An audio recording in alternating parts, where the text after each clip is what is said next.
Right, guys, welcome to Tango's TikTok. Let's see what my favourites have got for us today.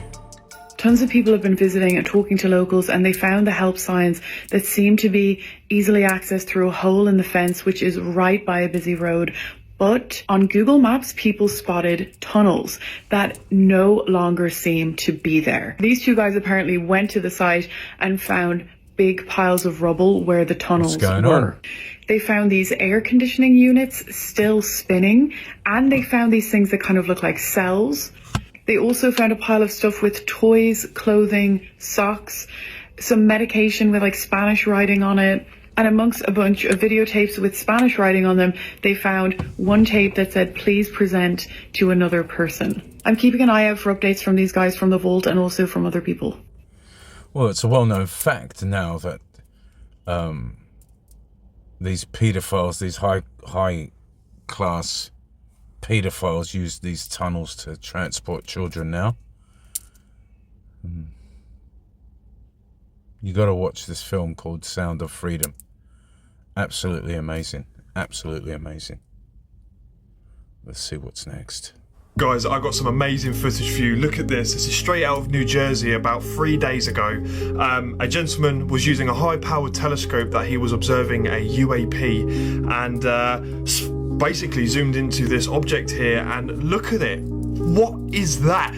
I'm gonna enhance this video a little bit to kind of get some more of the finer details and see what we're working with. So like the other day with that lady who spoke to that plasmoid and it reacted, look at this, it's kind of similar. If you look at the underneath, it looks like there's some sort of propulsion there. I'm not sure, it could be a 4-dimensional object in a 3-dimensional plane, or 5th-dimensional that isn't kind of showing its true self, or, you know, basically in our perception. I don't know, this footage is... What do you guys think? Do you think that these are real? Do you think it's Operation Project Bluebeam was what they call it? I don't know. It seems a bit hard to believe. But then again, I am a cynic for the most part. In 1983, a shocking accident marked the history of industrial diving. 5 divers were sucked into an oil pipeline after opening a valve due to an immense pressure difference. The force dragged them, along with their equipment, to a higher section of the pipe where there was still some oxygen. When they regained consciousness, they faced chaos. 2 colleagues had severe fractures, while the others suffered injuries. Surrounded by darkness and a mix of oil and water, they knew waiting for death was not an option. Despite their pain, they decided to crawl through the pipe in search of an exit. After an hour of extreme effort, Chris, the fittest of the group, reached a completely submerged section. Without diving gear, he made the toughest decision: to dive alone in search of help, promising to return if he survived. On the brink of suffocation, and with luck finding lost oxygen tanks, Chris surfaced in an open area and was rescued. Exhausted, he reported the dire situation of his colleagues and begged for a rescue mission. The company confirmed that the survivors were still alive after hearing responses from within the pipe. However, due to the high costs and potential financial losses, they decided to abandon the operation. 5 days later, the company announced the divers' deaths. Autopsies revealed they survived until the 4th day, but succumbed to a lack of oxygen and despair. What could have been a heroic rescue turned into a tragedy driven by corporate greed. Chris sued the company, but decades later, the case remains unresolved. In 1983, No. I am not getting paid to do something like that. Keep your money, I'd rather starve to death. Especially with these greedy people. No. I'm claustrophobic. I hate flying. Let's see what this is. The alignment of the 3 stars of Orion, Orion's belt with the 3 pyramids, and the alignment of the Sphinx with its counterpart on the horizon, that gives us an astrological date of the age of Leo. Yes. And that happens to be right after the Great Flood took place, right? Through the melting of the ice sheets. Between 12,900 years ago and roundabout. There's like a 1,000-year period there in the Younger Dryas. Exactly. And this is, again, also when Plato tells us Atlantis was destroyed.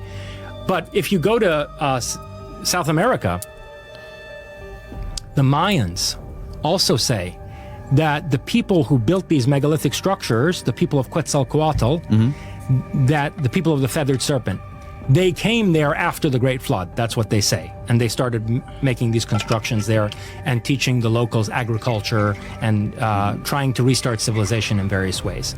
So it also aligns with what the myths tell us. Now, my question is this. If you have that level of technology, why would you isolate yourself to Antarctica? Antarctica is a place that's completely isolated. Think about it, right? All the oceans of the world, the Atlantic Ocean, Pacific Ocean, Indian Ocean, they meet around Antarctica, and it's sort of hidden away from all the other continents of the planet to the extent that we did not discover it until like the 1800s, except of course it's on a few anomalous maps. The Piri Reis map and the Orontes Phineas map and so on and so forth.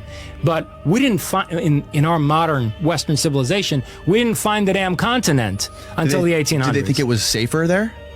Here's what I think. If they were time travelers, they needed to isolate themselves from the timeline. If you were coming from the year 2200 or the year 3500, and for whatever reason you needed to reach back into the deep past of humanity, right? Let's say Earth suffers some horrendous cataclysm, or let's say they fought a war with an enemy that vanquished them, and their only retreat was backwards in time, to hide in time. You might be motivated by some kind of, noble intention not to mess with the human timeline to the extent that you can avoid it, and initially, you might decide to quarantine yourself to a place where you're not going to be observed by the other evolving societies on Earth. And I'm sorry, but that's a bit too much for my head to take at this time in the morning. Let's move on. But I see what he's saying. What if I told you your birthday is the most important holy day for a Satanist? That's right, your own birthday. According to the Satanic Bible, it's written, the highest of all holidays in the Satanic religion is the date of one's own birthday. The Satanist celebrates his own birthday as the most important holiday of the year. You should give yourself a pat on the back, buy yourself whatever you want, treat yourself like the god that you are, and generally celebrate your birthday with as much pomp and ceremony as possible. End quote. Yeah, you heard me right. Didn't you ever find it strange how universal and widespread this practice is? Just over 100 years ago, celebrating birthdays wasn't even that common. But today, it's everywhere. Cakes, candles, the birthday song. It doesn't matter what country you're in. Everyone seems to know the drill, and that ain't no coincidence. The Encyclopedia Americana even points out the keeping of birthday records was important in ancient times, principally because a birth date was essential for the casting of a horoscope. Not surprisingly then, the ancient Jews did not celebrate birthdays, regarding them as pagan. Think about it, everyone stands around singing, and then you blow out the candles and make a wish. If that isn't a ritual, I don't know what is. And here's the real kicker. Who exactly are you making that wish to? A genie? Some unseen force? Or maybe something darker? In ancient Greece, people baked round cakes in honor of Artemis, the moon goddess. Candles were placed on top to represent the glow of the moon. Back then, it was believed the smoke from those candles carried prayers to the heavens, or in this case, to the moon. The World Book Encyclopedia notes, the early Christians did not celebrate his Christ's birth because they considered the celebration of anyone's birth to be a pagan custom. Now, I'm not here to tell you how to live your life, but the next time you gather people around an object on fire, chanting a repetitive song in unison until the fire is blown out, and a knife is stabbed into that object, think about it. It's called a holy day for a reason. That just made me think about. That freaked me out. I always thought birthdays were a bit weird. It's just a birthday. You were born how many years ago? That's it. Don't need to celebrate it every year. The U.S. government just released, apparently by accident, the Project Aqua stuff. Did you see this? No. This is crazy. It's Kona Blue. Homeland Security just released this. Deaths and injuries as a result of interaction with advanced aerospace vehicles. So they're admitting that people are dying as a result of contact with or being in the proximity of these vehicles. Families can't get compensated for the deaths or injuries to loved ones. Because it's all under wraps, top secret. That's just a fact, okay, that is happening. When there are measurable physical effects of a phenomenon, we can say conclusively the phenomenon is real. Right. So I got this from someone in the U.S. government. He sent me this. The above is 100% legit. I was read into this program but told never to tell anyone. It's now been released. As you can see, it began as a result of my old program, AATIP. I signed a document saying I would never talk about Kona Blue and similar efforts. I can't believe the AARO would have released it.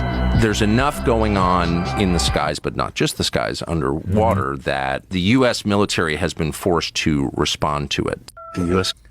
Something like 90%, I might be talking out my arse here, but something like 90% of the world's oceans have not been explored. What a place to hide for aliens. If there were aliens, if there were people running this world, where would they hide? That's where they would hide. If you stare at your reflection long enough in the mirror, it'll start to stare back at you. What I mean is, it'll literally move different than you, and it might even start a conversation. I'm not exaggerating, this isn't a metaphor or a joke. The mystery of the magic mirror is a secret that's been long hidden by the secret societies. Some of these societies refer to the ritual simply as memento mori, which means remember death. This exercise isn't for everyone, but I promise you, if you stick with it, your mind will be blown, and you will have my first key to the apocalypse. I'm going to tell you how to do this practice, but first I want to give you a warning and an explanation. First off, when your reflection starts to do things that you're not doing, and even starts a conversation with you, I want you to ask yourself, who is that? Is it God? Is it the devil? Is it you? Or is it the universe itself? The key to understanding what this place actually is lies in understanding what starts to talk to you and move differently than you in the mirror. This experience is going to change your life by shattering your foundations of understanding of this reality. If successful, it will unglue you from your perceptions and open you up to the real world. You may even begin to dream awake. Ooh, I just gave you a hint. So here's my warning. Many people who have done this have had their consciousness shattered, and it took a very long time for them to recover. So you perform this ritual at your own risk. Late at night, preferably alone, I want you to go into a room with a mirror. Turn off all the lights, but get yourself a candle. Light the candle and put it to your left side. Make sure the candle is positioned in such a way that both sides of your face are dimly lit. I want you to stand about a foot away from this mirror and stare directly into your eyes or in the middle of your nose. I want you to start taking deep breaths and relaxing. Don't anticipate anything happening. Just let yourself go. Be calm, breathe, and let the process unfold. It may take a couple of attempts, or it may happen the first time.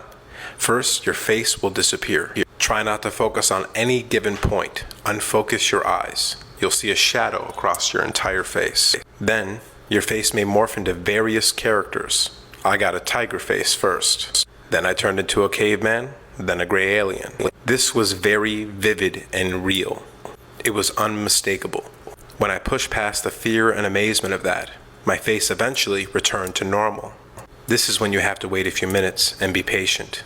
The next thing, I will not tell you what happens. You'll have to see for yourself.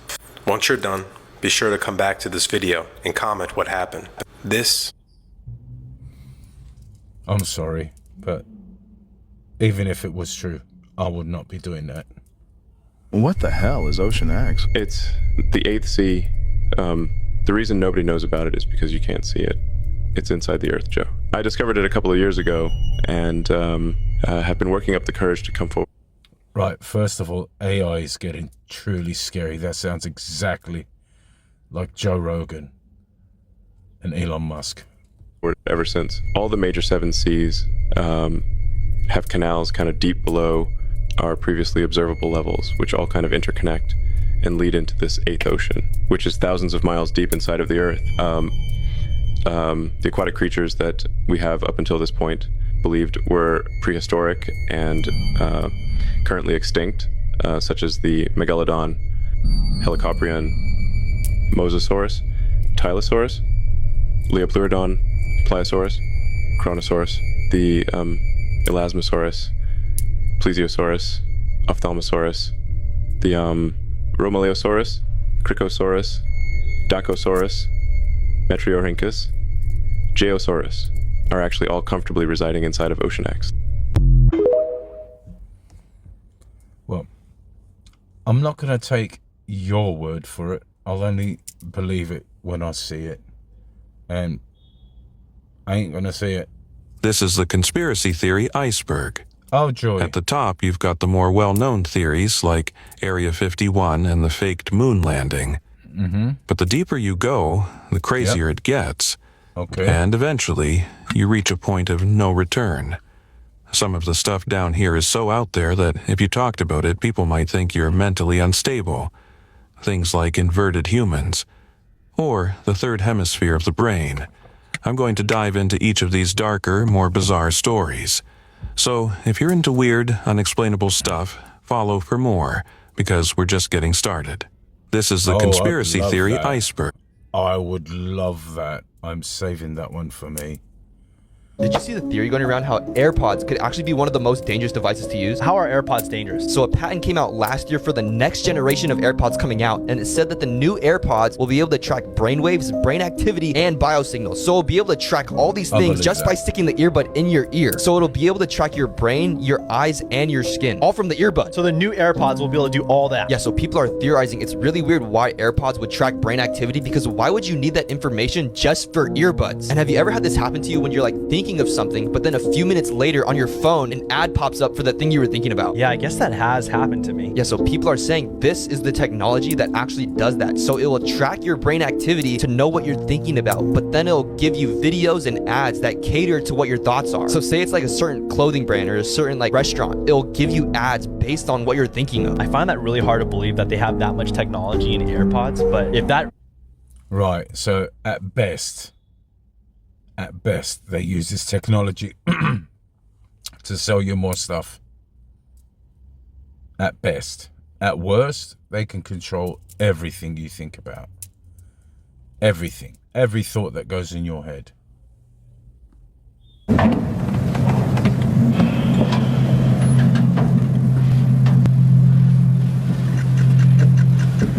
Why is he on a wheelchair?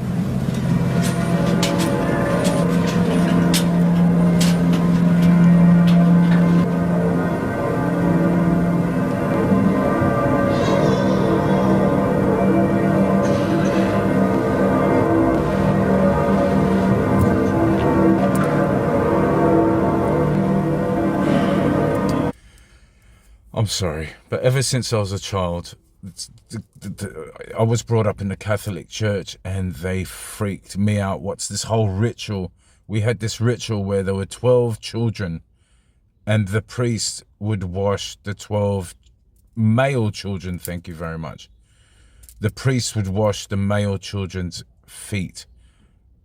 Oh, now that I think about it. Oh, that was disgusting. Oh, this is not about God. These people do not represent God. Wouldn't it be crazy that the same organizations that told you the Earth is a spinning ball uses the flat Earth map as their logo? Wouldn't it be crazy that on the day of the devastating fire in Maui, no alarms were sounded to warn the people? Wouldn't it be crazy that on the day of the devastating fire, local firefighters reported that nearly all of the fire hydrants had no water in them? Wouldn't it be crazy if local police officers directed people down to Front Street only to leave them stranded and trapped amongst the blaze? Wouldn't it be crazy if the fire was so hot that it melted metal? And wouldn't it be crazy if the average forest fire temperature is not hot enough to do that? Wouldn't it be crazy if blue cars and blue homes were unaffected by the fire for some reason? Wouldn't it be crazy if the mayor of Maui declined to answer questions about the 2,000 children who were allegedly missing after the fire? Wouldn't it be crazy if they put a massive wall around the city after the fire so that no one could see what's going on with the rebuilding process? Wouldn't it be crazy if the chief of police of Maui was the same man who was in charge of the investigation of the Las Vegas shooting in 2017? Wouldn't it be crazy if a Build Back Better conference had been hosted in Maui just a few months prior to the massive fire? And isn't it crazy that to this day the media has not really looked into any of these things or taken any of them seriously? Yeah, that would be crazy. So the media now are just puppets anyway, and I'm starting to think the same for all these, YouTubers and people of influence on YouTube and all the major social platforms, I'm starting to think that they're puppets now as well. Something strange is going on. Something weird's going on. I can feel it in my heart. American bread is not allowed in Europe because it's not legally classified as bread. Question is, who is to blame here? Is it the company or is it the government? I'd say it's America's insane lobbying. It's a legalized form of corruption. But that's where I'm a bigger fan of European policy. Here in Estonia, I've had the benefit of meeting various people who work in the government, and I look at the policy that they are enacting. For example, in Estonia, 51% of the country is forested. Everything grown here is certified organic. All of this is law. I hate to break it to you, but if you live in the United States and you buy bread, it's not bread. It's a commercial weird product that here in Europe we cannot even consider food, and that's what it's poison. And second of all, we are starting to get this crap here in Europe as well.